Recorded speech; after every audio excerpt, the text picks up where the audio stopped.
एक नजर डालते हैं मुख्य सुर्खियों पर। हरियाणा के 8 जिलों में आज शीतलहर, मौसम विभाग का रेड अलर्ट जारी। कई स्थानों पर होगा घना कोहरा, हेल्थ एडवाइजरी भी हुई जारी। काजू बादाम भरी प्लेट सेहत के लिए है दुश्मन। ज्यादा ड्राई फ्रूट से दिल, किडनी और पेट बीमार। बिना तले हुए व भुने हुए भिगोकर खाना बेहतर। देश दुनिया में कोरोना का खतरा बना। चीन में 35 दिनों में 60,000 मौतें, 64% आबादी हुई संक्रमित। शीतलहर से बचाव के लिए नागरिक रहें सतर्क। रूम हीटर या फिर अंगीठी का सावधानी पूर्वक करें इस्तेमाल। शशि थरूर बोले 2024 में बीजेपी को बहुमत मुश्किल, 50 सीटें हार सकती है पार्टी, हो सकता है सरकार ही न बन पाए। पीएम मोदी आज 8वीं वंदे भारत एक्सप्रेस को हरी झंडी दिखाएंगे। सिकंदराबाद विशाखापट्टनम के बीच 700 किलोमीटर की दूरी तय करेगी ट्रेन। सरकारी नौकरी अपडेट। दिल्ली विश्वविद्यालय के आर्यभट्ट कॉलेज में प्रोफेसर के पदों पर निकली भर्ती। 31 जनवरी तक करें आवेदन। सरकारी नौकरी अपडेट। उत्तर प्रदेश के पंचायती राज विभाग में 3,544 पदों पर निकली भर्ती। उम्मीदवार 2 फरवरी तक करें आवेदन। और अब खबरें विस्तार से। मौसम अपडेट। हरियाणा के 8 जिलों में आज रविवार को शीतलहर की चेतावनी जारी की गई है। चंडीगढ़ मौसम विभाग ने इसे देखते हुए इन जिलों में रेड अलर्ट जारी किया है। साथ ही लोगों के लिए हेल्थ एडवाइजरी भी जारी की गई है। घने कोहरे के कारण बिजली लाइन में ट्रिपिंग की समस्या आने की संभावना भी मौसम विभाग ने जताई है। हरियाणा के साउथ और साउथ ईस्ट के 8 जिलों में 15 जनवरी को रेड अलर्ट घोषित किया गया है। इनमें महेंद्रगढ़, रेवाड़ी, झज्जर, मेवात, रोहतक, सिरसा, हिसार और जींद जिले शामिल हैं। मौसम विभाग का कहना है कि इन जिलों में शीतलहर, घना कोहरा और पाले की चेतावनी दी गई है। यह भी संभावना जताई गई है कि रात में यहाँ का पारा 1 डिग्री सेल्सियस से कम जा सकता है। हरियाणा के 10 जिले ऐसे हैं जिनमें कोहरे के साथ साथ शीतलहर की संभावना को देखते हुए ऑरेंज अलर्ट जारी किया गया है। इनमें अंबाला, कुरुक्षेत्र, कैथल, करनाल, गुरुग्राम, फरीदाबाद, सोनीपत, पानीपत, फतेहाबाद शामिल हैं। पंचकुला, यमुनानगर, पलवल, भिवानी और चरखी दादरी में येलो अलर्ट रहेगा। फेफड़ों से ग्रसित बीमारी वाले लोगों को अधिक सावधानी बरतनी होगी। लापरवाही बरतने पर खांसी और सांस की तकलीफ बढ़ सकती है। अस्थमा, ब्रोंकाइटिस से पीड़ित लोगों पर इसका प्रतिकूल असर पड़ सकता है। घना कोहरा आंखों में जलन पैदा कर सकता है, इसलिए घने कोहरे में निकलने पर चश्मे आदि का प्रयोग अवश्य करें। ऐसे समय पर सड़क मार्ग पर चलने वाले वाहन चालकों को धीमी गति के साथ ड्राइविंग करनी चाहिए। Sirsa court jobs update. जिला न्यायालय सिरसा में आई चपरासी व प्रोसेस सर्वर के पदों पर भर्ती। 8वीं पास कर सकते हैं आवेदन। डिस्ट्रिक्ट एंड सेशन जज सिरसा द्वारा चपरासी व प्रोसेस सर्वर के पदों पर भर्ती के लिए आवेदन मांगे गए हैं। जो भी उम्मीदवार इन पदों के लिए इच्छुक है वह अपने आवेदन भेज सकते हैं। पुरुष या महिला जो भी उम्मीदवार इच्छुक है वह अपने आवेदन भारतीय डाक के माध्यम से भेज सकता है। आवेदन करने की अंतिम तिथि की बात करें तो 16 जनवरी 2023 तय की गई है। चपरासी के पदों के लिए उम्मीदवार का 8वीं पास होना जरूरी है, जबकि प्रोसेस सर्वर के पदों के लिए उम्मीदवार 10वीं पास होने चाहिए। किसी वर्ग के उम्मीदवार को कोई भी आवेदन शुल्क जमा नहीं करना होगा। अधिकतम आयु 42 वर्ष और न्यूनतम आयु 18 वर्ष निर्धारित की गई है। इन पदों के लिए आपको ऑफलाइन आवेदन भेजने होंगे। हरियाणा के सभी जिलों में लगेंगे 10 मेगावाट के सोलर प्लांट, किसानों को पहुंचेगा बड़ा फायदा। हरियाणा के गठबंधन सरकार में बिजली मंत्री रणजीत सिंह चौटाला शुक्रवार को सफीदो दौरे पर रहे, जहां पर उन्होंने बिजली की समस्या को लेकर एक बड़ा बयान दिया है। उन्होंने कहा कि बिजली की समस्या को लेकर प्रदेश सरकार गंभीर है और लगातार इसके समाधान हेतु प्रयास किए जा रहे हैं। बिजली की कमी के चलते प्रदेश के किसानों को हाड़ कपा देने वाली ठंड में रात के समय फसलों की सिंचाई के लिए मजबूर होना पड़ रहा है, लेकिन अन्नदाता की परेशानी को सरकार भली भांति समझती है। उन्होंने बताया कि बिजली की समस्या को दूर करने के लिए प्रदेश सरकार हर जिले में 10-10 मेगावाट के सोलर प्लांट स्थापित करने जा रही है। प्लांटों की स्थापना के बाद किसानों को सिंचाई के लिए दिन में बिजली मिल सकेगी और उन्हें रात में खेतों में सिंचाई करने के लिए नहीं जागना पड़ेगा। साथ ही रणजीत चौटाला ने बताया कि सोलर प्लांट की बिजली थर्मल पावर प्लांट की अपेक्षा बेहद सस्ती दर पर मिलती है। थर्मल पावर प्लांट की बिजली का चार्ज जहां 5 रुपए प्रति यूनिट पड़ता है, तो वहीं सोलर प्लांट की बिजली का चार्ज आधा यानी करीब 2.5 रुपए प्रति यूनिट पड़ेगा। उन्होंने बताया कि हमारी सरकार की योजना है कि आगामी 6 महीनों में सूबे के सभी 22 जिलों में सोलर प्लांट स्थापित कर दिए जाएंगे। चिराग योजना के तहत अपनी पसंद के प्राइवेट स्कूल में करें पढ़ाई, क्या रहेगी योग्यता, आइए जानते हैं इस रिपोर्ट में। कक्षा 3 से लेकर कक्षा 12वीं के गरीब व जरूरतमंद बच्चों का अपने पसंद के प्राइवेट स्कूल में शिक्षा ग्रहण करने का सपना साकार होने जा रहा है। हरियाणा शिक्षा विभाग द्वारा इसके लिए चिराग योजना की शुरुआत की गई है, जिसके तहत एडमिशन के लिए शेड्यूल जारी कर दिया गया है। शिक्षा विभाग द्वारा इस बारे में सभी जिला शिक्षा अधिकारियों को पत्र जारी किया गया है। विभाग द्वारा जारी पत्र के अनुसार बात करें तो मान्यता प्राप्त किसी भी निजी स्कूल में चिराग योजना के तहत छात्रों का एडमिशन करने बारे में अपनी सहमति विभाग की वेबसाइट पर 31 जनवरी तक दर्ज करवा सकते हैं। निजी स्कूलों यानी प्राइवेट स्कूलों को कक्षा अनुसार सीटों का विवरण भी विभागीय साइट और संबंधित विद्यालय सीटों का विवरण नोटिस बोर्ड पर दर्शाना होगा। इस योजना के तहत अभिभावक या छात्र 15 मार्च से लेकर 31 मार्च तक आवेदन कर सकेंगे। यदि किसी स्कूल में यदि सीटों से अधिक आवेदन प्राप्त होते हैं तो उस स्थिति में एडमिशन के लिए 1 से 5 अप्रैल के बीच ड्रा निकाला जाएगा। जिन छात्रों के अभिभावकों की सालाना आमदनी 1,80,000 रूपए से कम होगी वह इस योजना के तहत निजी स्कूलों यानी प्राइवेट स्कूलों में एडमिशन ले सकते हैं। इस योजना के तहत वही स्टूडेंट पात्र होंगे जिन्होंने पिछले शैक्षणिक सत्र में अपनी शिक्षा सरकारी स्कूलों से उत्तीर्ण की होगी। पशुधन किसान क्रेडिट कार्ड योजना का उठाएं लाभ। पशुपालकों को 7% साधारण ब्याज दर पर बैंक की ओर से दिया जाएगा ऋण। किसानों का पशुधन किसान क्रेडिट कार्ड योजना का ज्यादा से ज्यादा लाभ उठाने का आह्वान किया गया है। पशुधन किसान क्रेडिट कार्ड योजना के तहत किसानों को गाय, भैंस, भेड़, बकरी, सुकर, मुर्गी के रखरखाव के लिए 3 लाख रुपए तक का ऋण देने का प्रावधान है ताकि पशुपालकों की आर्थिक स्थिति में सुधार हो सके। छोटे किसानों को पशुपालक व अन्य स्रोतों से होने वाली आय को बढ़ाने के उद्देश्य से यह योजना क्रियान्वित की जा रही है। आपको बता दें कि हरियाणा के रेवाड़ी जिले के डीसी अशोक कुमार गर्ग ने बताया कोई भी पशुपालक 1,60,000 रूपए तक की राशि की लिमिट तक का पशुधन किसान क्रेडिट कार्ड बिना कोई जमीन गिरवी रखे व बिना किसी गारंटी के कोलेटरल सुरक्षा बनवा सकता है। साथ ही डीसी ने यह भी बताया कि पशुधन किसान क्रेडिट कार्ड धारक को सालाना 7% साधारण ब्याज दर पर बैंक द्वारा ऋण दिया जाएगा। यदि कार्ड धारक अपने ऋण का समय पर भुगतान करता है तो उसे केंद्र सरकार की तरफ से 3% ब्याज दर का अनुदान यानी छूट दी जाएगी। इच्छुक पशुपालक अपने नजदीकी राजकीय पशु चिकित्सालय या फिर बैंक में जाकर पशुधन किसान क्रेडिट कार्ड के लिए आवेदन कर सकते हैं। आवेदन करने के लिए पशुपालक को अपने सभी दस्तावेज जैसे कि आधार कार्ड, पैन कार्ड, पशु का बीमा, पशु का हेल्थ सर्टिफिकेट आदि आवेदन पत्र सहित बैंक में जमा करवाना होगा।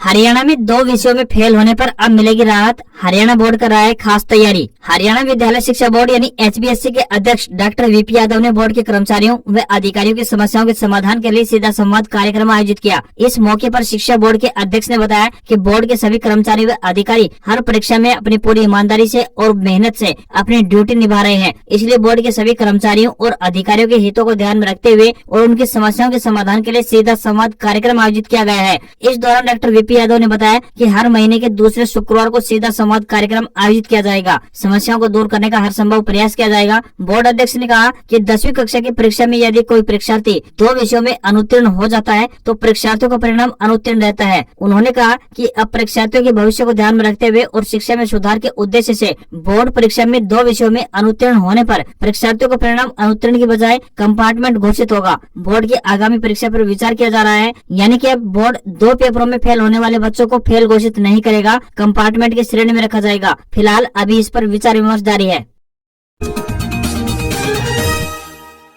शुभ मुहूर्त 2023। इस साल 84 दिन विवाह और मांगलिक कार्यों के शुभ योग बन रहे हैं। इस साल 84 दिन विवाह समारोह और मांगलिक कार्यों के लिए शुभ योग बन रहे हैं। नए साल में 15 जनवरी से शुभ कार्यों की शुरुआत होने जा रही है। जनवरी में विवाह के लिए 7 शुभ मुहूर्त हैं। इस साल कुल 84 विवाह मुहूर्त हैं। इनमें 7 जनवरी में, 8 फरवरी में, 2 मार्च में, 15 मई में, 11 जून में, 9 जुलाई महीने में, 4 अगस्त के महीने में, 9 सितंबर में, 6 अक्टूबर में, 11 नवंबर और 2 शुभ मुहूर्त दिसंबर महीने में बन रहे हैं। इनके अलावा 5 खास मुहूर्त भी हैं। विवाह करना शुभ और कल्याणकारी रहेगा। प्रत्येक वर्ष 5 स्वतः सिद्ध मुहूर्त भी होते हैं। इनमें फलेरा दोष, देवउठनी एकादशी, वसंत पंचमी और विजयादशमी और अक्षय तृतीया शामिल है। इन 5 दिनों में शुभ मुहूर्त न होने पर भी शुभ कार्य और विवाह आदि किए जा सकते हैं। ज्योतिषीय ज्ञान को वेदों का नेत्र कहा जाता है। दक्षिणा देकर ही भक्ति और विश्वास के साथ ज्योतिषीय परामर्श लेना चाहिए, क्योंकि शास्त्रों में मुफ्त यानी फ्री का परामर्श मांगने और बताने वाले के लिए हानिकारक होना बताया गया है। हरियाणा के गृह मंत्री अनिल विज शनिवार को अंबाला में लगाए गए जनता दरबार में फिर एक्शन मोड में नजर आए। कैथल के पुंडरी थाने में कबूतरबाजी के फरार चल रहे आरोपी को थाने में ही 2 मुलाजिमों द्वारा चाय पिलाने की वीडियो महिला फरियादी ने दिखाई तो मंत्री अनिल विज तुरंत भड़क गए और साथ ही तुरंत प्रभाव से दोनों मुलाजिमों को सस्पेंड करने के निर्देश जारी कर दिए। जनता दरबार में कबूतरबाजी मामले को लेकर गृह मंत्री ने कैथल SP को भी कड़ी फटकार लगाई। फटकार लगाते हुए मंत्री अनिल विज ने कहा कि SP साहब, थाने में आरोपी को चाय पिलाई जा रही है और आप कह रहे हैं कि आरोपी मिल नहीं रहे रहे हैं। एसपी साहब, क्या प्रदेश में गुंडे राज करेंगे? मुझे तुरंत कार्रवाई चाहिए। वहीं पानीपत में एम्बुलेंस चालकों द्वारा सिटी थाना एसएचओ इंस्पेक्टर बलराज पर 10,000 रूपए प्रति एम्बुलेंस मांगने के आरोप में मंत्री ने एसपी शशांक कुमार सावन को फोन पर सस्पेंड करने के निर्देश जारी किए। वहीं एसएचओ पर आरोप है कि एम्बुलेंस चलाने के एवज में वे रुपए ले रहे हैं। हरियाणा में निगम चुनाव सिंबल पर लड़ेगी कांग्रेस। मानेसर, गुरुग्राम, फरीदाबाद में चीफ ऑब्जर्वर्स नियुक्त, तो वहीं प्रदेश अध्यक्ष बोले यहीं से सरकार का सफाया। हरियाणा में 3 शहरों में नगर निगम चुनाव को लेकर कांग्रेस ने बड़ा फैसला किया है। कांग्रेस ये चुनाव पार्टी के सिंबल यानी हाथ के निशान पर लड़ेगी। इस बड़े ऐलान के साथ ही राज्य के मानेसर, गुरुग्राम और फरीदाबाद के लिए ऑब्जर्वर्स की तैनाती कर दी गई है। पूर्व मंत्री गीता भुक्कल को मानेसर के लिए चीफ ऑब्जर्वर नियुक्त किया गया है। उनके साथ 4 और वरिष्ठ नेताओं को बतौर ऑब्जर्वर ये जिम्मेदारी सौंपी है। वहीं गुरुग्राम की बात करें तो गुरुग्राम में वरिष्ठ नेता और पूर्व स्पीकर करण सिंह दलाल को मुख्य ऑब्जर्वर नियुक्त किया है। उनके साथ 4 और विधायकों को ऑब्जर्वर की जिम्मेदारी दी गई है। वहीं फरीदाबाद में वरिष्ठ नेता अशोक अरोड़ा को चीफ ऑब्जर्वर और उनके साथ 5 और वरिष्ठ नेताओं को ऑब्जर्वर्स बनाया गया है। प्रदेश अध्यक्ष चौधरी उदयभान का कहना है कि जनता बीजेपी जेजेपी सरकार की कुनीतियों से परेशान हो चुकी है। आज पूरा हरियाणा बेरोजगारी, भ्रष्टाचार, महंगाई, बढ़ते अपराध और नशे की समस्याओं से जूझ रहा है। प्रदेश में आने वाली सरकार कांग्रेस की बनने जा रही है। नगर निगम चुनाव से जनता प्रदेश से बीजेपी जेजेपी का सफाया शुरू करेगी।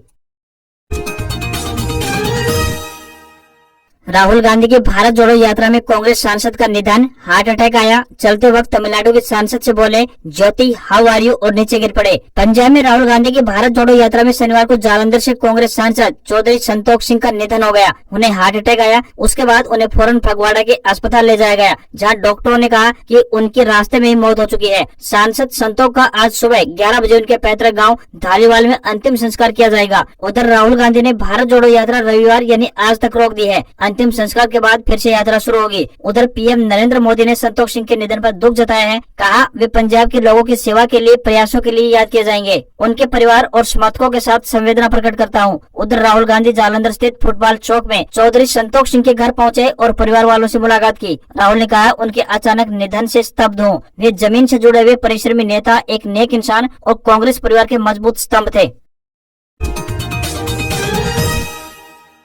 आज से शुरू होगी फ्लिपकार्ट सेल। इन आइटम्स पर मिलेगा 80% तक का डिस्काउंट। आप भी उठा सकते हैं इसका फायदा। फ्लिपकार्ट से रोजाना हजारों लोग शॉपिंग करते हैं। अपने कस्टमर के अनुभव को बेहतर बनाने की दिशा में कंपनी की तरफ से भी समय समय पर कई कदम उठाए जाते हैं। इसी चीज को ध्यान में रखते हुए कंपनी की तरफ से अपनी नई सेल की घोषणा कर दी गई है, जो गणतंत्र दिवस के उपलक्ष्य पर होगी। सेल में ग्राहकों को इलेक्ट्रॉनिक आइटम, स्मार्टफोन और गैजेट पर बम्पर डिस्काउंट दिया जाएगा। कंपनी की Flipkart big selling day sale 15 जनवरी यानी आज से प्रारंभ होने जा रही है, जो कि 20 जनवरी 2023 तक चलेगी। यदि आप फ्लिपकार्ट के प्लस मेंबर हैं, तो आपके लिए एक और शानदार डील है। फ्लिपकार्ट के प्लस मेंबर 14 जनवरी की आधी रात से इस सेल का लाभ उठा पाएंगे। फ्लिपकार्ट इस सेल में अपने कस्टमर को स्मार्टफोन, लैपटॉप और अन्य इलेक्ट्रॉनिक गैजेट पर भारी डिस्काउंट देगा। कुछ उपकरणों पर 80% तक की छूट देने का दावा किया जा रहा है। वहीं किचन आइटम्स की बात करें तो 75% तक का डिस्काउंट ऑफर किया जाएगा। आरबीआई गवर्नर की क्रिप्टो करेंसी पर बैन लगाने की मांग। शक्तिकांत दास ने कहा क्रिप्टो जुआ के अलावा कुछ नहीं, उनकी वैल्यू सिर्फ एक छलावा। रिजर्व बैंक ऑफ इंडिया यानी आरबीआई के गवर्नर शक्तिकांत दास ने शुक्रवार को क्रिप्टो करेंसी को छलावा बताया है। शक्तिकांत दास ने कहा कि क्रिप्टो जुआ के अलावा और कुछ नहीं है और उनकी वैल्यू सिर्फ एक छलावा है। शक्तिकांत दास ने एक मीडिया कार्यक्रम को संबोधित करते हुए क्रिप्टो पर बैन लगाने का आह्वान किया है। क्रिप्टो करेंसी के विकास का मुकाबला के लिए केंद्रीय बैंक ने हाल ही में पायलट मोड में अपना ई-रुपया या केंद्रीय बैंक डिजिटल मुद्रा यानी सीबीडीसी लॉन्च किया है। उन्होंने कहा कि सीबीडीसी पैसे का भविष्य है और इसे अपनाने से लॉजिस्टिक और प्रिंटिंग की लागत को बचाने में मदद मिलेगी। लेनोवो का पहला 5G Android tablet launch. Lenovo tab P11 5G की शुरुआत की कीमत 29,999 रूपए। US based consumer electronic firm Lenovo ने भारत में अपने प्रोडक्ट पोर्टफोलियो को एक्सटेंड किया है। कंपनी ने देश में अपना पहला 5G एंड्रॉइड टैबलेट लॉन्च कर दिया है। लेनोवो ने अपने इस टैब P11 5G के रूप में डब किया है। यह device Qualcomm Snapdragon 750 5G processor पर चलता है और ये 11 इंच के डिस्प्ले से लैस है। लेनोवो टैब P11 5G को 2 स्टोरेज ऑप्शन में पेश किया गया है। इसके 128 GB स्टोरेज वेरिएंट की कीमत की बात करें तो 29,999 रूपए रखी गई है। वहीं टैब की 256 GB स्टोरेज वेरिएंट की कीमत 34,999 रूपए रखी गई है। इस टैबलेट को अमेजन और ऑफिशियल लेनोवो स्टोर से खरीदा जा सकता है। यह टैबलेट JBL पावर्ड स्पीकर और डॉल्बी एटमॉस सपोर्ट के साथ आता है। लेनोवो टैब P11 5G में 7700 mAh की बड़ी बैटरी दी गई है। इसमें 20 वाट का चार्जिंग अडेप्टर भी मिलता है। डिवाइस में 12 घंटे तक का प्लेबैक टाइम होने का दावा किया गया है। साथ ही टैबलेट में ब्लूटूथ 5.1, वाईफाई 6 और USB-C टाइप 3.2 Gen 1 जैसे कनेक्टिविटी फीचर्स दिए गए हैं। 10वीं पास के लिए 500 से ज्यादा नौकरियां, BRO ने निकाली भर्ती। रक्षा अकादमी में 12वीं पास के लिए क्लर्क की जॉब। यहाँ पर हम आपको 5 लेटेस्ट नौकरियों की जानकारी दे रहे हैं। 10वीं और 12वीं कैंडिडेट्स के पास बॉर्डर ऑफ ऑर्गेनाइजेशन यानी BRO, रक्षा अकादमी और वाराणसी कंटोनमेंट बोर्ड में नौकरी करने का शानदार मौका आया है। बॉर्डर रोड ऑर्गेनाइजेशन ने 567, रक्षा अकादमी ने 251 और वाराणसी कंटोनमेंट बोर्ड ने 9 पदों पर भर्ती निकाली है। इसके अलावा ग्रेजुएट छात्र इंडियन आर्मी में, इंजीनियर और आंध्र प्रदेश पुलिस में 6700 पदों पर अप्लाई कर सकते हैं। कोई भर्ती आपकी क्वालिफिकेशन में अगर मैच करती है तो आप इसे तुरंत अप्लाई कर सकते हैं। यूपी, पंजाब, हरियाणा और दिल्ली में लौटेगी शीतलहर। 15 जनवरी के बाद से बढ़ सकती है सर्दी। कश्मीर के सोनमर्ग में बर्फीला तूफान। देश में 14 जनवरी के बाद से ठंड और बढ़ सकती है। मौसम विज्ञान विभाग ने बताया कि 15 जनवरी यानी आज से पंजाब, हरियाणा, दिल्ली और यूपी में शीतलहर लौटने की आशंका है। वहीं पंजाब, हरियाणा और यूपी के कुछ इलाकों में बारिश की संभावना भी जताई गई है, जिससे पारा और नीचे गिर सकता है। उधर देश के उत्तरी हिस्सों की बात करें तो खासकर कश्मीर में पिछले 24 घंटे के दौरान बर्फबारी हो रही है, जिससे न केवल सिर्फ जनजीवन अस्त व्यस्त हो गया है बल्कि सर्दी भी बढ़ गई है। सोनमर्ग, बांदीपोरा और गुरेज सेक्टर में बर्फीला तूफान आए हैं। इससे जानमाल के नुकसान की कोई सूचना अभी तक नहीं मिल पाई है। भारी बारिश, बर्फबारी से वैष्णो देवी की हेलीकॉप्टर सेवा बंद कर दी गई है। भूस्खलन से कई मुख्य मार्ग बंद हैं। हिमाचल में बर्फबारी से 3 नेशनल हाईवे समेत 194 सड़कें बंद रही। मनाली केलांग हाईवे भी बंद कर दिया गया है। उधर हरियाणा में कड़ाके की सर्दी का तीसरा स्पेल यानी कल से प्रारंभ हो चुका है। राजधानी दिल्ली में शीतलहर का कहर जारी है। उधर कोहरे में विजय चौक पर गणतंत्र दिवस के परेड के लिए रिहर्सल चल रही है। 14 से 19 जनवरी तक भीषण ठंड की संभावना जताई गई।